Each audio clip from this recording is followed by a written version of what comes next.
स्वागत है दोस्तों आप सभी का आपके चैनल जी जायसवाल यूट्यूब स्टोरी में। दोस्तों आज हम सुनेंगे श्रीमद् भागवत महापुराण कथा पंचम स्कंद का 23वां अध्याय। आज इस अध्याय में हम सुनेंगे शिशुमार चक्र का वर्णन। श्री सुखदेव जी कहते हैं, राजन सप्तऋषियों के से 13 लाख योजन के ऊपर ध्रुवलोक है। इसे भगवान विष्णु का परम पद कहते हैं। यहाँ उत्तनपाद के पुत्र परम भगवत भक्त ध्रुव जी विराजमान है। अग्नि, इंद्र, प्रजापति, कश्यप और धर्म ये सब एक साथ अत्यंत आदर पूर्वक इनकी प्रदक्षिणा करते रहते हैं। अब भी कल्प पर्यंत रहने वाले लोग इन्हीं के आधार स्थित है। इनका इस लोक का प्रभाव हम पहले वर्णन कर चुके हैं। सदा जागते रहने वाले अव्यक्त गति भगवान के काल जो ग्रह नक्षत्र आदि ज्योतिर्गण निरंतर घुमाए जाते हैं। भगवान ने ध्रुवलोक को ही उन सब के आधार स्तंभ रूप से नियुक्त किया है। अतः यह एक ही स्थान में रहकर सदा प्रकाशित होता रहता है। जिस प्रकार दाएं चलाने के समय अनाज को खुदने वाले पशु छोटी बड़ी और मध्यम रस्सी में बंधकर क्रमशः निकट, दूर और मध्य में रहकर खंभे के चारों ओर मंडल बांधकर घूमते रहते हैं, उसी प्रकार सारे नक्षत्र और ग्रहगण बाहर भीतर के क्रम से इस काल चक्र में नियुक्त होकर ध्रुव लोक का ही आश्रय लेकर वायु की प्रेरणा से कल्प के अंत तक घूमते रहते हैं। जिस प्रकार मेघ और बाज आदि पक्षी अपने कर्मों की सहायता से वायु के अधीन रहकर आकाश में उड़ते रहते हैं, उसी प्रकार ये ज्योतिर्गण भी प्रकृति और पुरुष के संयोगवश अपने अपने कर्मों के अनुसार चक्कर काटते रहते हैं, पृथ्वी पर नहीं गिरते। कोई कोई पुरुष भगवान की योग माया के आधार पर स्थित इस ज्योति चक्र का शिशुमार के रूप में वर्णन करते रहते हैं। यह शिशुमार कुंडली मारे हुए है और इनका मुख नीचे की ओर है।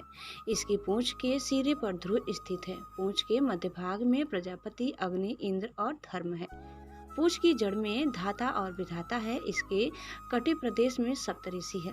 यह शिशुमार दाहिनी ओर से सिकुड़कर कुंडली मारे हुए है।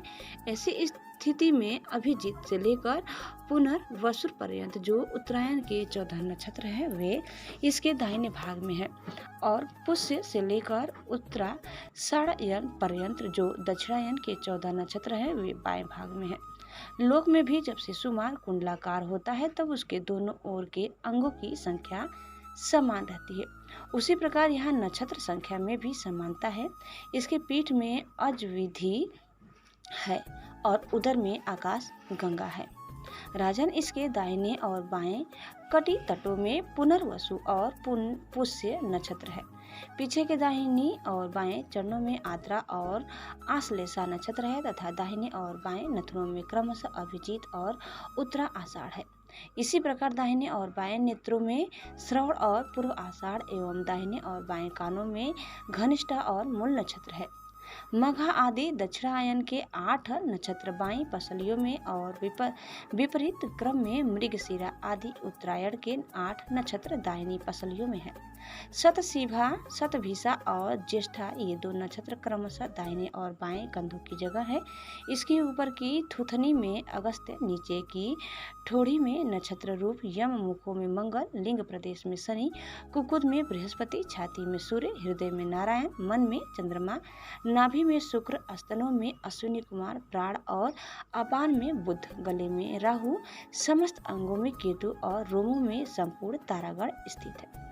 राजन यह भगवान विष्णु का सर्वदेवमय स्वरूप है। इसका नित्य प्रति सायंकाल के समय पवित्र और मौन होकर दर्शन करते हुए चिंतन करना चाहिए तथा इस मंत्र का जाप करते हुए भगवान की स्तुति करनी चाहिए। संपूर्ण ज्योतिर्गणों के आश्रय कालचक्र स्वरूप सर्व देवाधिपति परम पुरुष परमात्मा का हम नमस्कार पूर्वक ध्यान करते हैं। ग्रह, नक्षत्र और ताराओं के रूप में भगवान का अधिदैविक रूप प्रकाशित हो रहा है। वह तीनों समय उपर्युक्त मंत्र का जप करने वाले पुरुषों के पाप नष्ट कर देता है। जो पुरुष प्रातः, मध्याह्न और सायं तीनों काल उनके इस अधिदैविक स्वरूप का नित्य प्रति चिंतन और वंदन करता है, उसके उस समय किए हुए पाप तुरंत नष्ट हो जाते हैं। दोस्तों इस प्रकार कथा यही समाप्त होता है। आगे की कथा सुनने के लिए आप दूसरे वीडियो को अवश्य देखिए। दोस्तों आप इस चैनल में नए हैं तो प्लीज़ लाइक, शेयर और सब्सक्राइब करना न भूलें। धन्यवाद। जय श्री कृष्णा, जय श्रीमन नारायण। एक बार प्रेम से बोलिए श्री बांके बिहारी लाल की जय। राधे राधे।